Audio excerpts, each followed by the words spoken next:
নমস্কার। আজ আমি আপনাদের শোনাব শরৎচন্দ্র চট্টোপাধ্যায়ের লেখা একটি ছোট গল্প, মন্দির। এক গ্রামে নদীর তীরে দুঘর কুমোর বাস করিত। তাহারা নদীর মাটি তুলিয়া ছাঁচে ফেলিয়া পুতুল তৈরি করিত আর হাটে বিক্রয় করিয়া আসিত। চিরকাল তাহারা এই কাজ করে। চিরকাল এই মাটির পুতুল তাহাদিগের পরনের বস্ত্র ও উদরের অন্ন যোগাইয়া থাকে।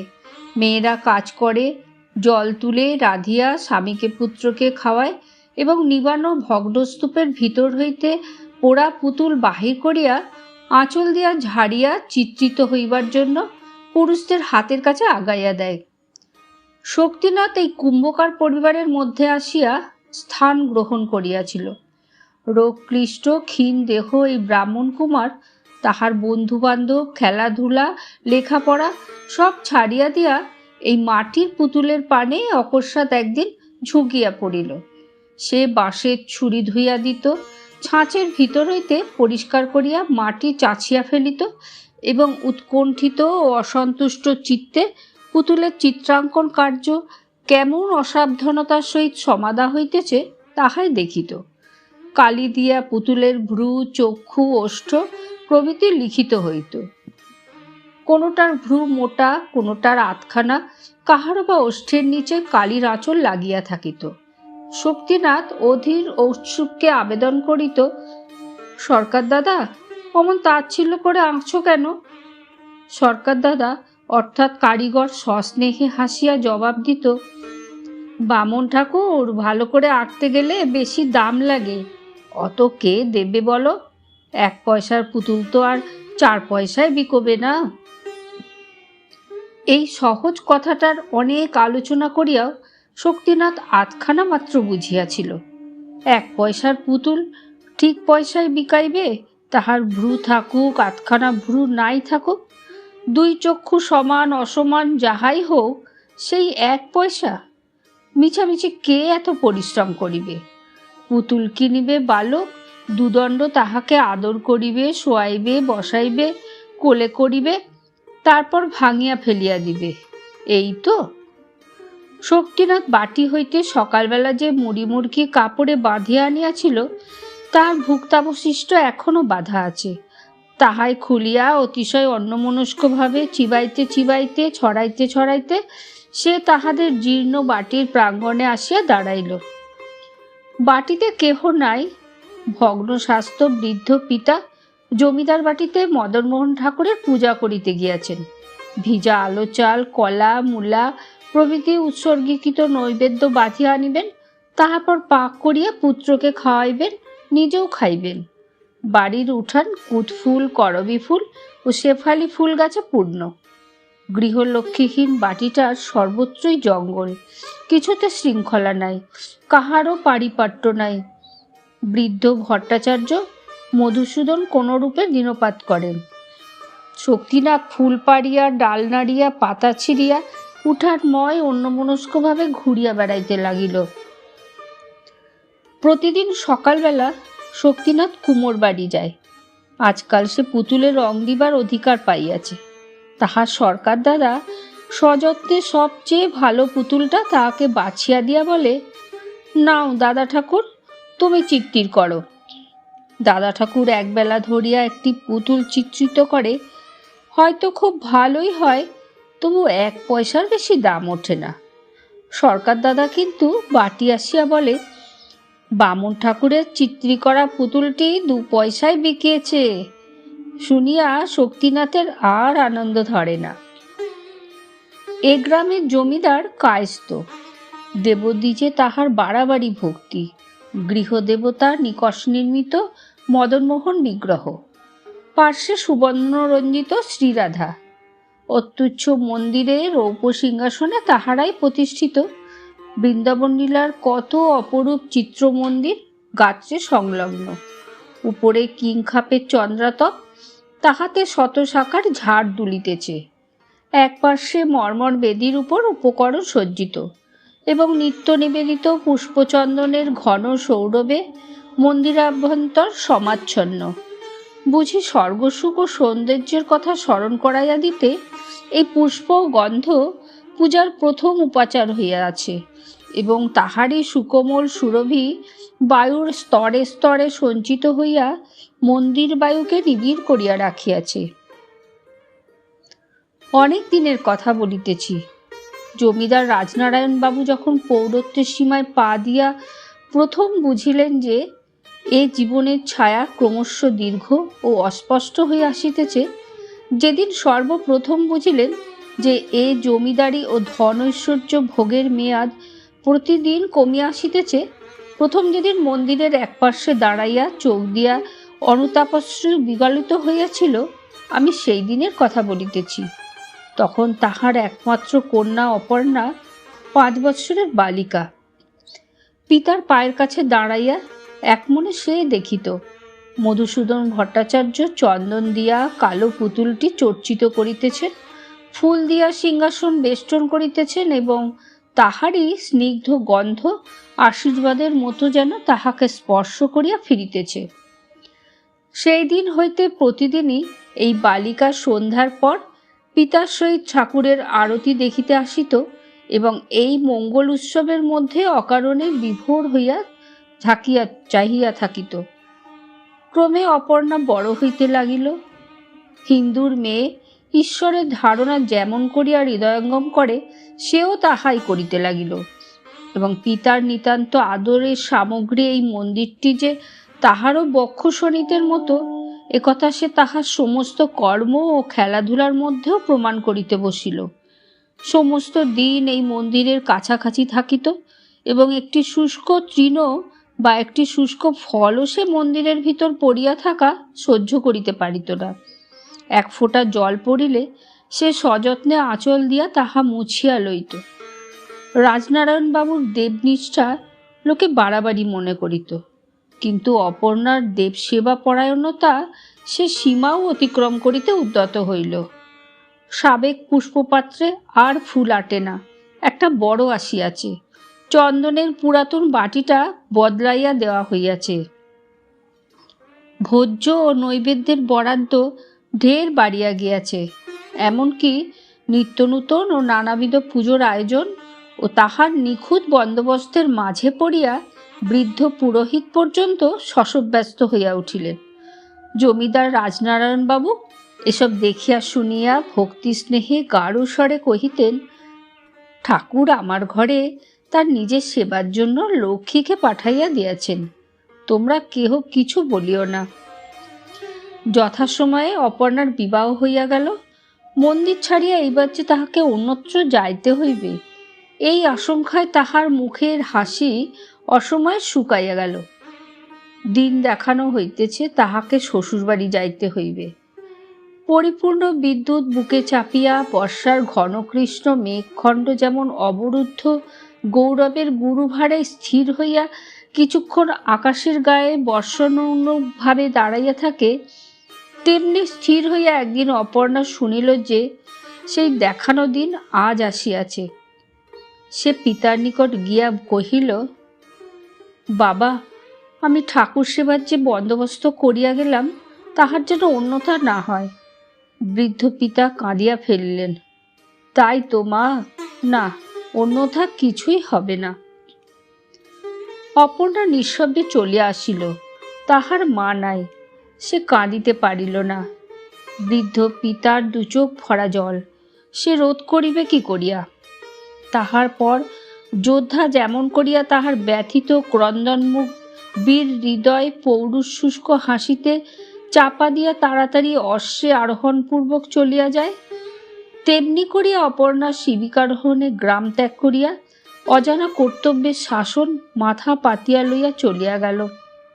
নিজের উচ্ছ্বসিত অশ্রু মুছিতে গিয়া তাহার মনে পড়িল, পিতার অশ্রু মুছায় আসা হয় নাই।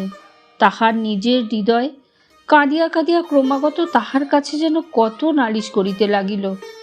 একে তাহার হৃদয় শত ব্যথায় বিদ্ধ, তাহার পর কোথায় কোন গ্রামান্তরে মন্দির হইতে যখন সন্ধ্যার শঙ্খ ঘণ্টা বাজিয়া উঠিল, তখন সেই আজন্ম পরিচিত আরতির আহ্বান শব্দ তাহার কানের ভিতর দিয়া মর্মে নৈরাশ্যের হাহাকার বহন করিয়া আনিল।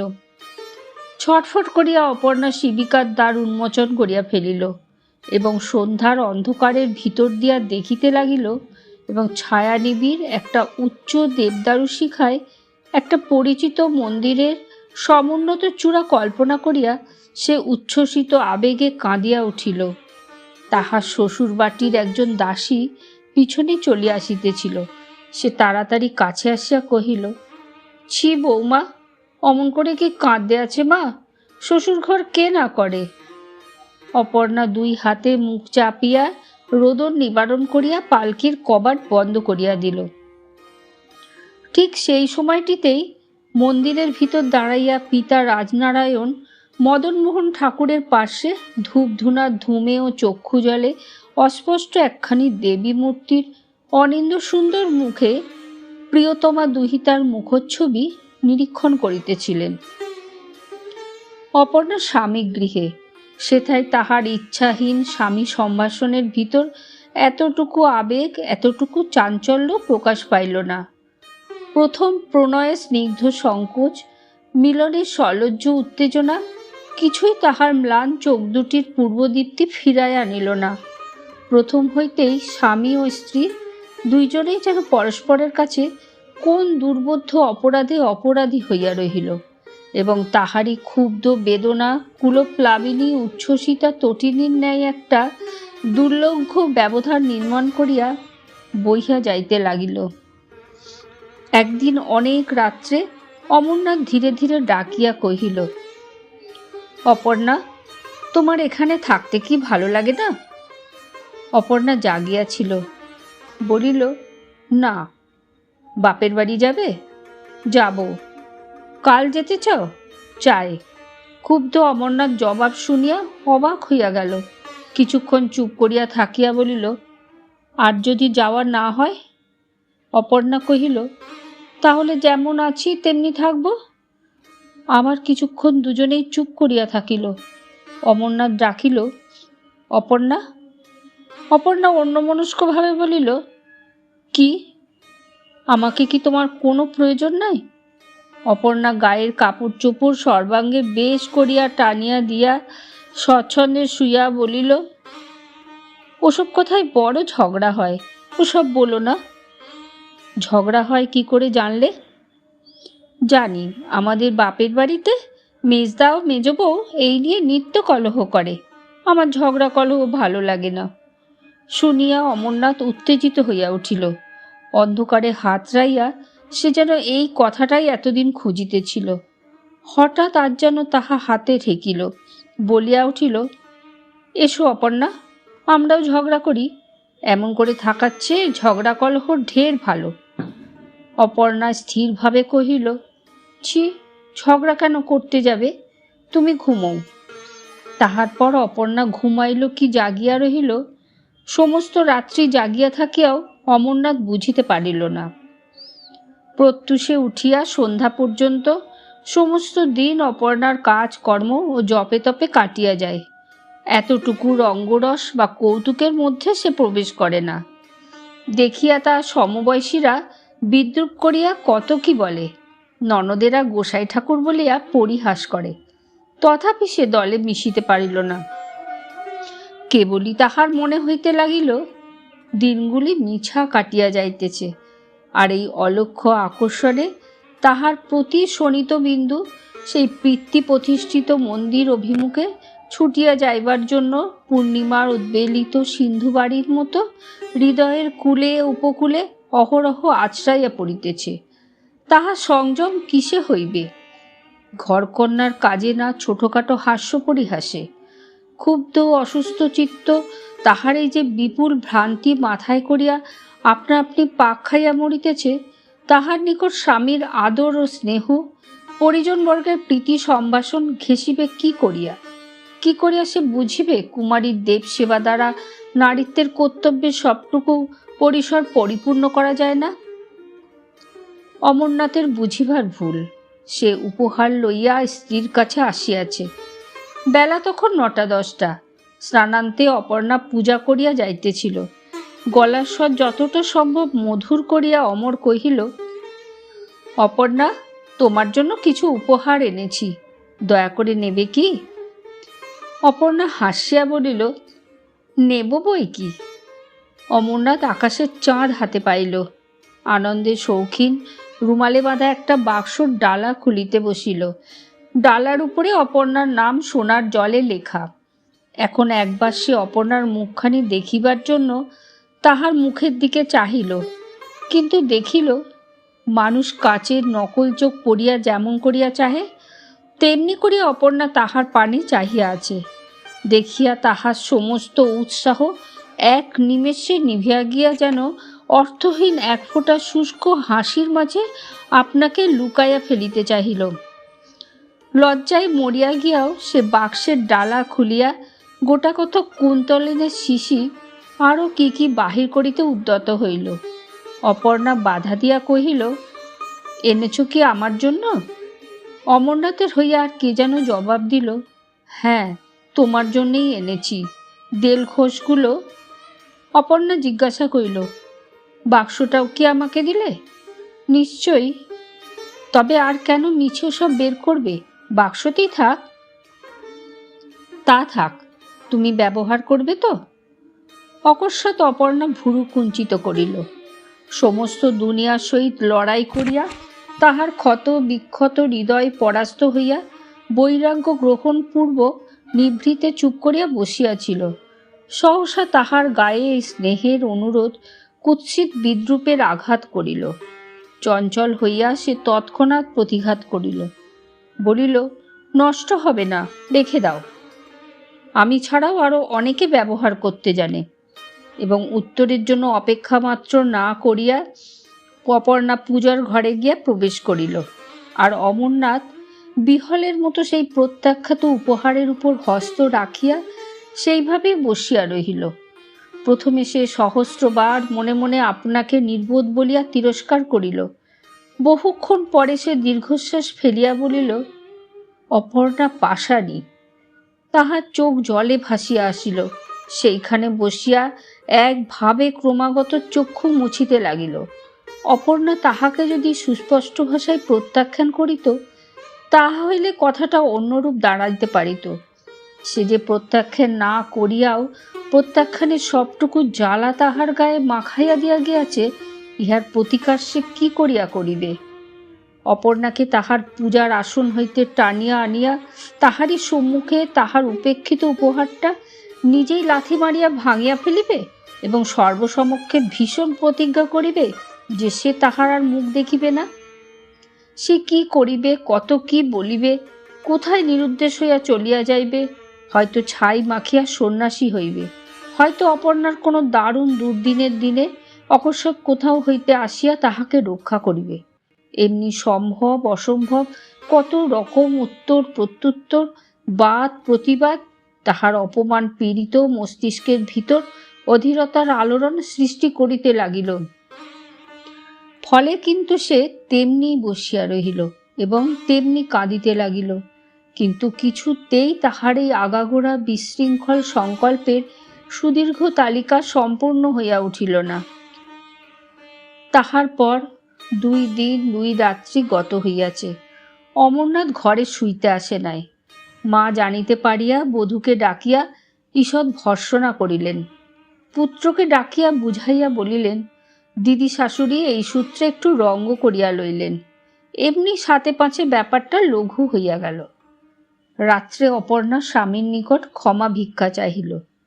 বলিল, যদি মনে কষ্ট দিয়ে থাকি তো আমাকে ক্ষমা করো। অমরনাথ কথা কইতে পারিল না। শয্যার এক প্রান্তে বসিয়া বিছানার চাদর বারবার টানিয়া পরিষ্কার করিতে লাগিল। সম্মুখেই অপর্ণা দাঁড়াইয়া, মুখে তাহার ম্লান হাসি। সে আবার কহিল, ক্ষমা করবে না? অমরনাথ মুখ নিচু করিয়াই বলিল, ক্ষমা কিসের জন্য? ক্ষমা করবার অধিকারই বা কি আমার? অপর্ণা স্বামীর 2 হাত আপনার হাতের ভিতর লইয়া বলিল, ও কথা বলো না। তুমি স্বামী, তুমি রাগ করে থাকলে কি আমার চলে? তুমি ক্ষমা না করলে আমি দাঁড়াবো কোথায়? কেন রাগ করেছ বলো? অমরনাথ আর্দ্র হইয়া কহিল, রাগ তো করি নাই, করো নাই তো? না, অপর্ণা কলহ ভালোবাসিত না। বিশ্বাস না করিয়াও বিশ্বাস করিল, কহিল তাই ভালো। তাহার পর নিতান্ত নির্ভাবনায় বিছানার এক প্রান্তে শুইয়া পড়িল। অমরনাথ কিন্তু ভারী আশ্চর্য হইয়া গেল। অন্যদিকে মুখ ফিরাইয়া কেবলই সে মনে মনে তর্ক বিতর্ক করিতে লাগিল যে একথা তাহার স্ত্রী বিশ্বাস করিল কি করিয়া। সে যে দুদিন আসে নাই, দেখা করে নাই, তথাপি সে রাগ করে নাই, এটা কি বিশ্বাস করিবার কথা? এত কাণ্ড এত শীঘ্র মিটিয়া সব বৃথা হইয়া গেল। তাহার পর যখন সে বুঝিতে পারিল অপর্ণা সত্যই ঘুমাইয়া পড়িয়াছে, তখন সে একেবারে উঠিয়া বসিল এবং দ্বিধাশূন্য হইয়া জোর করিয়া ডাকিয়া ফেলিল, অপর্ণা, তুমি বুঝি ঘুমোচ্ছ? ও অপর্ণা!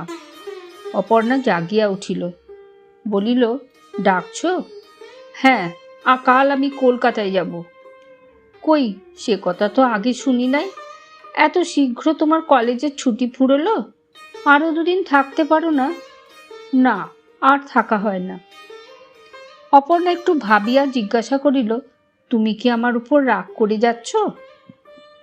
ইহা যে সত্য কথা অমরনাথ তাহা জানিত, কিন্তু সে কথা সে স্বীকার করিতে পারিল না। সংকোচ আসিয়া তাহার যেন কোঁচার খুর ধরিয়া টানিয়া ফিরাইল। আশঙ্কা হইল পাছে সে আপনার অবদ্ধতা প্রতিপন্ন করিয়া অপর্ণার সম্ভ্রম হানি করিয়া বসে। এমনি করিয়া কৌতূহল বিমুখ নারীর নিশ্চেষ্টতা তাহাকে অভিভূত করিয়া ফেলিল। স্বামিত্বের যেটুকু তেজ সে তাহার স্বাভাবিক অধিকার হইতে গ্রহণ করিয়াছিল, সেটুকু এই 4 মাস ধরিয়া দিনে দিনে অপর্ণা আকর্ষণ করিয়া লইয়াছে। এখন সে ক্রোধ প্রকাশ করিবে কোন সাহসে? অপর্ণা আবার বলিল, রাগ করে কোথাও যেও না, তাহলে আমার মনে বড় ব্যথা লাগবে। অমরনাথ মিথ্যা ও সত্যে যাহা বানাইয়া বলিতে পারিল তাহার অর্থ এই যে সে রাগ করে নাই এবং তাহারই প্রমাণস্বরূপ সে আরও 2 দিন থাকিয়া যাইবে। থাকিলেও তাই, কিন্তু কাঁদিয়া জয়ী হইবার একটা লজ্জাজনক অস্বস্তি লইয়া বাড়িতে থাকিল। ঝাড়া বৃষ্টির একটা সুবিধে আছে, তাহাতে আকাশ নির্মল হয়, কিন্তু টিপটিপে বৃষ্টিতে মেঘ কাটে না, শুধু পায়ের নিচে কাদা ও চতুর্দিকে নিরানন্দময় ভাব বাড়িয়া ওঠে। বাড়ি হইতে যে কাদা মাখিয়া অমরনাথ কলিকাতায় আসিল, তাহা ধুইবা ফেলিবার একটুখানি জলও সে বৃহৎ নগরীর ভিতর খুঁজিয়া পাইল না। এখানে তাহার পূর্ব পরিচিত যেসব সুখ ছিল, তাহাদের কাছে এই পঙ্কিল পা দুখানি বাহির করিতেও তাহার লজ্জা করিতে লাগিল। না লাগি লেখাপড়ায় মন, না পায় আমোদ আহ্লাদে তৃপ্তি। এখানেও থাকিতে ইচ্ছে করে না, বাড়ি যাইতেও প্রবৃত্তি নাই। সমস্ত বুকের উপর তাহার যেন দুর্বহ যন্ত্রণাভার চাপানো রহিয়াছে এবং তাহার ঠেলিয়া ফেলিবার জন্য ব্যাকুল বক্ষপঞ্জর পরস্পর ঠোকাঠুকি করিতেছে, কিন্তু বিফল চেষ্টা। এমনি অন্তর্বেদনা লইয়া সে একদিন অসুখে পড়িল।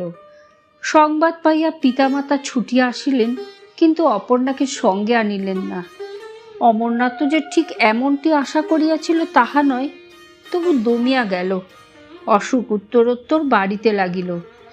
এ সময়ে স্বভাবতই তাহার অপর্ণাকে দেখিতে ইচ্ছা করিত, কিন্তু মুখ ফুটিয়া সে বলিতে পারিল না।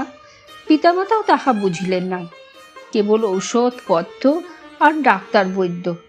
অবশেষে সে তাহাদের হাত হইতে পরিত্রাণ লাভ করিল। অমরনাথ একদিন প্রাণ ত্যাগ করিল। বিধবা হইয়া অপর্ণা স্তম্ভিত হইয়া গেল। সমস্ত শরীর কাঁটা দিয়া এক ভয়ঙ্কর সম্ভাবনা তাহার মনে হইল। এ বুঝি তাহারই কামনার ফল? ইহাই বুঝি সে মনে মনে এতদিন চাহিতেছিল? অন্তর্যামী এতদিনে কামনা পূর্ণ করিয়াছেন? বাহিরে শুনিতে পাইল যে তাহার পিতা চিৎকার করিয়া কাঁদিতেছেন। এ কি সব স্বপ্ন? তিনি আসিলেন কখন? অপর্ণা জানালা খুলিয়া মুখ বাড়াইয়া দেখিল সত্য সত্যই রাজনারায়ণবাবু বালকদের মতো ধুলায় লুটিয়া কাঁদিতেছেন। পিতার দেখা দেখি সেও এবার ঘরের ভিতর লুটিয়া পড়িল। অশ্রুপ্রবাহ মাটি ভিজাইয়া ফেলিল। সন্ধ্যা হইতে আর বিলম্ব নাই। পিতা আসিয়া অপর্ণাকে বুকে তুলিয়া বলিলেন, মা অপর্ণা। অপর্ণা কাঁদিয়া বলিল, বাবা, তোর মদন মোহন যে তোকে মন্দিরে ডেকেছে মা। চলো বাবা, যাই। তোর যে সেখানে সব কাজ পড়ে আছে মা।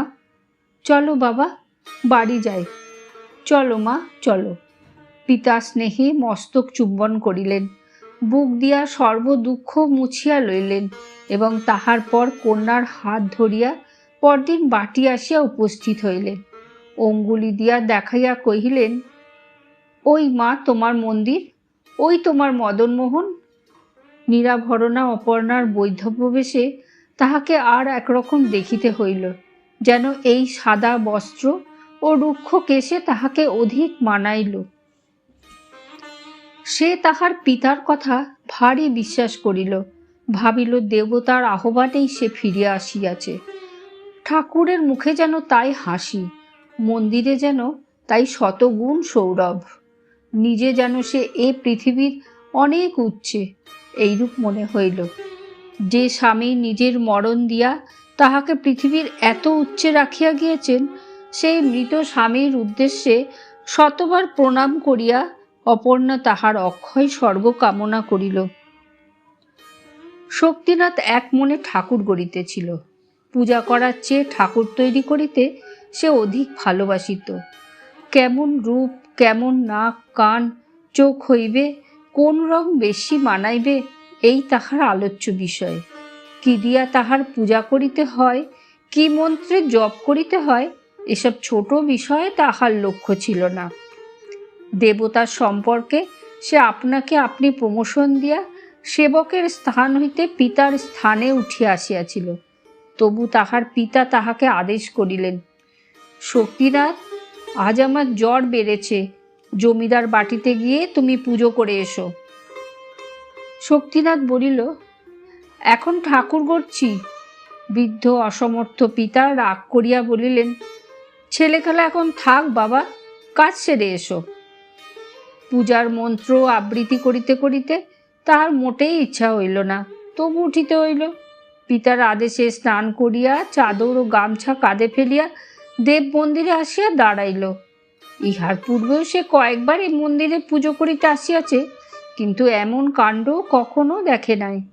এত পুষ্পগন্ধ, এত ধূপধুনার আড়ম্বর, ভোজ্য নৈবেদ্যের এত বাহুল্য, তার ভারী ভাবনা হইল। এত লইয়া সে কি করিবে, কিরূপে কাহার পূজা করিবে? সকলের চেয়ে সে অপর্ণাকে দেখিয়া আশ্চর্য হইয়া গেল। এ কে, কোথা হইতে আসিয়াছে, এতদিন কোথায় ছিল? অপর্ণা কহিল, তুমি কি ভট্টাচার্য মশাইয়ের ছেলে? শক্তিনাথ বলিল, হ্যাঁ। তবে পা ধুয়ে পুজো করতে বসো। পূজা করিতে করিতে শক্তিনাথ আগাগোড়া ভুলিয়া গেল। একটা মন্ত্রও তাহার মনে পড়ে না। সেদিকে তাহার মনও নাই, বিশ্বাসও নাই। শুধু ভাবিতে লাগিল, এ কেন, কেন এত রূপ, কি জন্য বসিয়া আছে, ইত্যাদি। পূজার পদ্ধতি ওলট পালট হইতে লাগিল। কখনো ঘণ্টা বাজাইয়া, কখনো ফুল ফেলিয়া, নৈবেদ্যের উপর জল ছিটাইয়া এই অজ্ঞ নূতন পুরোহিতটি যে কেবল পূজার ভান করিতেছে মাত্র, বিজ্ঞ পরীক্ষকের মতো পিছনে বসিয়া অপর্ণা সব বুঝিল। চিরদিন দেখিয়া এসব ভালো করিয়াই জানে। শক্তিনাথ তাহাকে ফাঁকি দেবে কি করিয়া? পূজা বসানে কঠিন স্বরে অপর্ণা কহিল, তুমি বামুনের ছেলে, অথচ পূজা করতে জানো না? শক্তিনাথ বলিল, জানি, ছাই জানো। শক্তিনাথ বিহলের মতো একবার তাহার মুখপানে চাহিল, তাহার পর চলিয়া যাইতে উদ্যত হইল। অপর্ণা ডাকিয়া ফিরাইয়া বলিল, ঠাকুর, এসব বেঁধে নিয়ে যাও, কিন্তু কাল আর এসো না, তোমার বাবা আরোগ্য হলে তিনি আসবেন। অপর্ণা নিজেই তাহার চাদর ও গামছায় সমস্ত বাঁধিয়া তাহাকে বিদায় করিল। মন্দিরের বাহিরে আসিয়া শক্তিনাথ বারবার শিহরিয়া উঠিল। এদিকে অপর্ণা নূতন করিয়া পূজার আয়োজন করিয়া অন্য ব্রাহ্মণ ডাকিয়া পূজা শেষ করিল। 1 মাস গত হইয়াছে। আচার্য যদুনাথ জমিদার রাজনারায়ণবাবুকে বুঝাইয়া বলিতেছেন, আপনি তো সমস্তই জানেন, বড় মন্দিরে বৃহৎ পূজা ভট্টাচার্যের ছেলের দ্বারা কিছুতেই সম্পন্ন হইতে পারে না।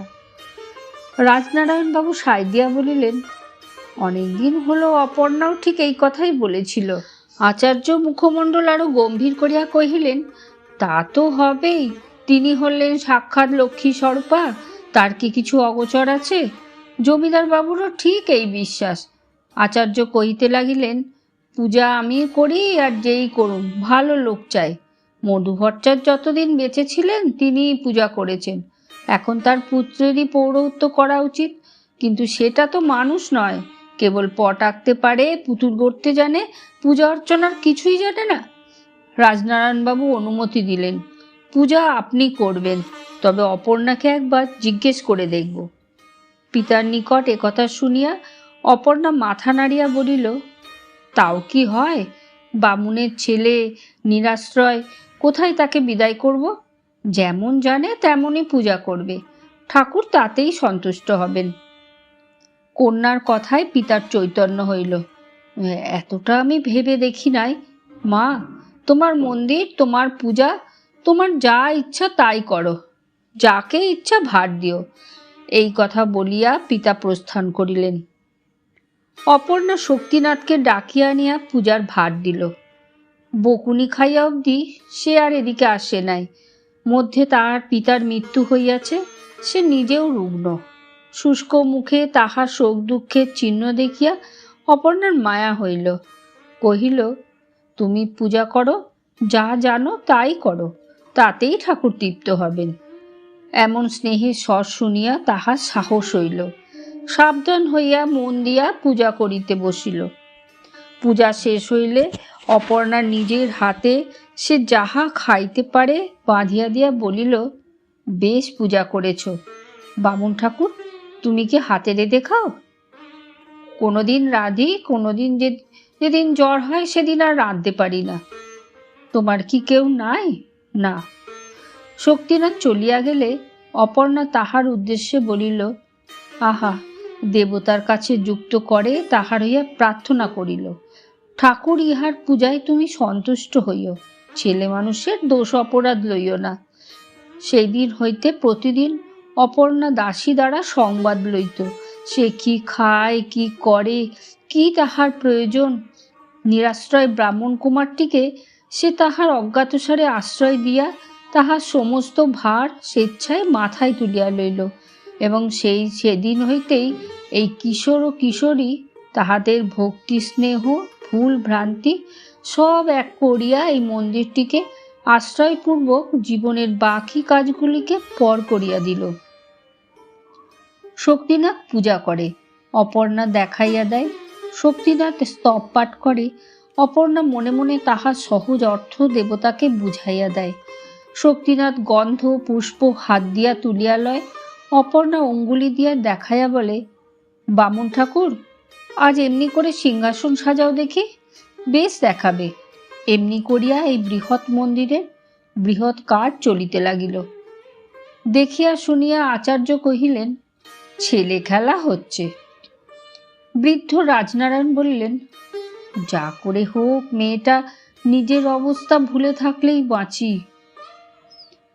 থিয়েটারের স্টেজে যেমন পাহাড় পর্বত, ঝড় জল এক নিমেষে উড়িয়া গিয়া একটা মস্ত রাজপ্রাসাদ কোথা হইতে আসিয়া জোটে, আর লোকজনের সুখ সম্পদের মাঝে দুঃখ দৈন্যের সমস্ত চিহ্ন বিলুপ্ত হয়, শক্তিনাথের জীবনেও যেন সেই রূপ হইয়াছে। সে জাগিয়াছিল, এখন ঘুমাইয়া সুখ স্বপ্ন দেখিতেছে, কিংবা নিদ্রায় দুঃখ স্বপ্ন দেখিতেছিল, এখন হঠাৎ জাগিয়া উঠিয়াছে। প্রথমে তাহার ভালো ঠাহর হইত না, তথাপি এই দায়িত্বহীন দেবসেবার সুবর্ণ শৃঙ্খল যে তাহার সর্বাঙ্গে জড়াইয়া ধরিয়াছে, থাকিয়া থাকিয়া ঝনঝন শব্দে বাজিয়া উঠিতেছে, ওই বিক্ষিপ্ত পুতুলগুলো মাঝে মাঝে সে কথা তাহাকে স্মরণ করাইত। সে মৃত পিতার কথা মনে করিত, নিজের পূর্ব স্বাধীনতার কথা ভাবিত, মনে হইত সে যেন বিকাইয়া গিয়াছে, অপর্ণা তাহাকে কিনিয়াছে। অমনি অপর্ণার স্নেহ ক্রমে মোহের মতো তাহাকে আচ্ছন্ন করিয়া ফেলিল। অকস্মাৎ একদিন শক্তিনাথের মামাতো ভাই আসিয়া উপস্থিত হইল। তাহার ভগিনীর বিবাহ। মামা কলিকাতায় থাকেন, সময় ভালো, কাজেই সুখের দিনে ভাগিনেয়কে মনে পড়িয়াছে, যাইতেই হইবে। কলিকাতা যাইবে। কথাটা শক্তিনাথের খুব ভালো লাগিল। সমস্ত রাত্রি সে দাদার নিকট বসিয়া কলিকাতার সুখের গল্প, শোভার কাহিনী, সমৃদ্ধির বিবরণ শুনিয়া মুগ্ধ হইয়া গেল। পরদিন মন্দিরে যাইতে তাহার ইচ্ছা হইল না। বেলা বাড়িতেছে দেখিয়া অপর্ণা ডাকিয়া পাঠাইল। শক্তিনাথ গিয়া বলিল, আজ আমি কলিকাতায় যাব, মামা ডেকে পাঠিয়েছেন। বলিয়াই সে একটু সংকুচিত হইয়া দাঁড়াইল। অপর্ণা কিছুক্ষণ চুপ করিয়া রহিল, পরে কহিল, কবে ফিরে আসবে? শক্তিনাথ ভয়ে ভয়ে বলিল, মামা আসতে বললেই চলে আসব। অপর্ণা আর কিছু জিজ্ঞাসা করিল না। আবার সেই যদু আচার্য আসিয়া পুজো করিতে বসিলেন। আবার তেমনি করিয়া অপর্ণা পূজা দেখিতে লাগিল, কিন্তু কোনো কথা বলিবার আর তাহার প্রয়োজন হইল না, ইচ্ছাও ছিল না। কলিকাতায় আসিয়া বিবিধ বৈচিত্র্যে শক্তিনাথের বেশ দিন কাটিলেও কয়েকদিন পরেই বাড়ির জন্য তাহার মন কেমন করিতে লাগিল। সুদীর্ঘ অলস দিনগুলো আর যেন কাটিতে চাহে না। রাত্রে সে স্বপ্ন দেখিতে লাগিল, অপর্ণা যেন তাহাকে ক্রমাগত ডাকিতেছে আর উত্তর না পাইয়া রাগ করিতেছে। একদিন সে মামাকে কহিল, আমি বাড়ি যাব। মামা নিষেধ করিলেন। সে জঙ্গলে গিয়ে আর কি হবে? এইখানে থেকে লেখাপড়া কর, আমি তোর চাকরি করে দেব। শক্তিনাথ মাথা নাড়িয়া চুপ করিয়া রহিল। মামা কহিলেন, তবে যা। বড় বউ শক্তিনাথকে ডাকিয়া বলিলেন, ঠাকুরপো, কাল বুঝি বাড়ি যাবে? শক্তিনাথ বলিল, হ্যাঁ যাব। অপর্ণার জন্য মন কেমন করছে নাকি? শক্তিনাথ বলিল, হ্যাঁ। সে তোমাকে খুব যত্ন করে না? শক্তিনাথ মাথা নাড়িয়া কহিল, খুব যত্ন করে। বড় বউ মুখ টিপিয়া হাসিলেন। তিনি অপর্ণার কথা পূর্বেই শক্তিনাথের নিকট শুনিয়া লইয়াছিলেন। বলিলেন, তবে ঠাকুরপো, এই দুটি জিনিস নিয়ে যাও, তাকে দিও, সে আরও ভালোবাসবে। বলিয়া তিনি একটি শিশির ছিপি খুলিয়া খানিকটা দেলখোস শক্তিনাথের গায়ে ছড়াইয়া দিলেন। গন্ধে শক্তিনাথ পুলকিত হইয়া শিশি দুইটি চাদরে বাঁধিয়া লইয়া পরদিন বাটি ফিরিয়া আসিল। শক্তিনাথ মন্দিরে প্রবেশ করিয়াছে, পূজা শেষ হইয়াছে। চাদরে সেই শিশি দুইটি বাঁধা আছে, কিন্তু দিতে সাহস হইতেছে না। এই কয়দিনে অপর্ণা তাহার নিকট হইতে এত দূরে সরিয়া গিয়াছে, মুখ ফুটিয়া কিছু বলিতে পারিল না। তোমার জন্য সাধ করিয়া কলিকাতা হইতে ইহা আনিয়াছি। সুগন্ধে তোমার দেবতা তৃপ্ত হন, তাই তুমিও হইবে। এইভাবে 7-8 দিন কাটিল। নিত্য সে চাদরে বাঁধিয়া শিশি দুইটি লইয়া আসে, নিত্য ফিরাইয়া লইয়া যায়, আবার যত্ন করিয়া পরদিনের জন্য তুলিয়া রাখে। পূর্বের মতো একদিনও যদি অপর্ণা তাহাকে ডাকিয়া একটা কথাও জিজ্ঞাসা করিত, তাহা হইলে সে তাহাকে দিয়া ফেলিত, কিন্তু এই সুযোগ আর কিছুতেই হইল না। আর 2 দিন হইতে তাহার জ্বর হইতেছে। তবু ভয়ে ভয়ে সে মন্দিরে পূজা করিতে আসে। কি একটা অজানা আশঙ্কায় সে পীড়ার কথাটাও বলিতে পারে না।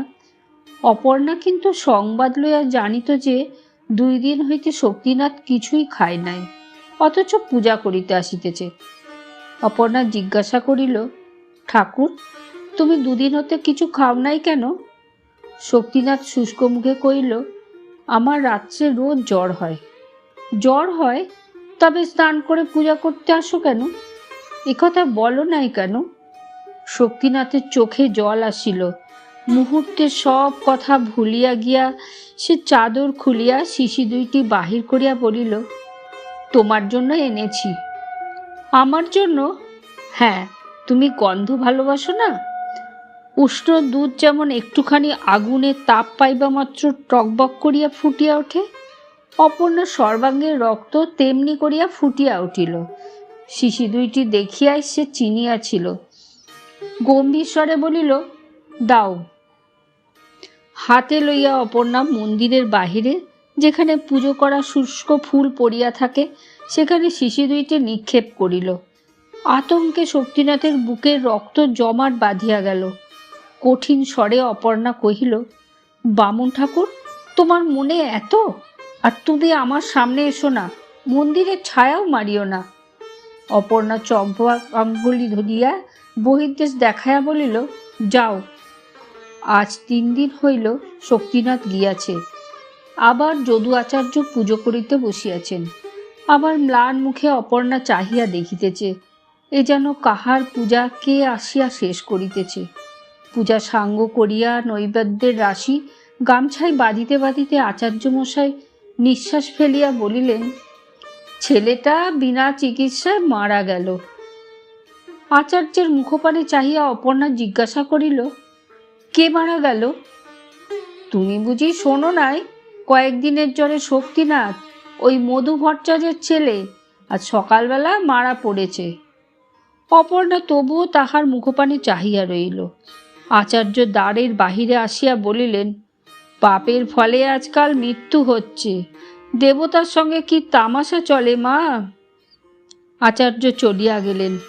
অপর্ণা দ্বার রুদ্ধ করিয়া মাটিতে মাথা ঠুকিয়া কাঁদিতে লাগিল। সহস্রবার কাঁদিয়া জিজ্ঞাসা করিতে লাগিল, ঠাকুর, এ কার পাপে? বহুক্ষণ পরে সে উঠিয়া বসিল। চোখ মুছিয়া সে সেই শুষ্ক ফুলের ভিতর হইতে স্নেহের দান মাথায় করিয়া তুলিয়া লইল। মন্দিরের ভিতর আবার প্রবেশ করিয়া দেবতার পায়ের কাছে তাহা নামাইয়া দিয়া কাঁদিয়া কহিল, ঠাকুর, আমি যা নিতে পারি নাই তা তুমি নাও। নিজের হাতে আমি কখনো তোমার পূজা করি নাই, আজ করছি। তুমি গ্রহণ করো, তৃপ্ত হও, আমার অন্য কামনা নাই। ধন্যবাদ। গল্পটি যদি আপনাদের ভালো লেগে থাকে তাহলে লাইক করুন, কমেন্ট করুন, শেয়ার করুন, সাবস্ক্রাইব করুন আর ডান দিকের বেল আইকনটি প্রেস করুন।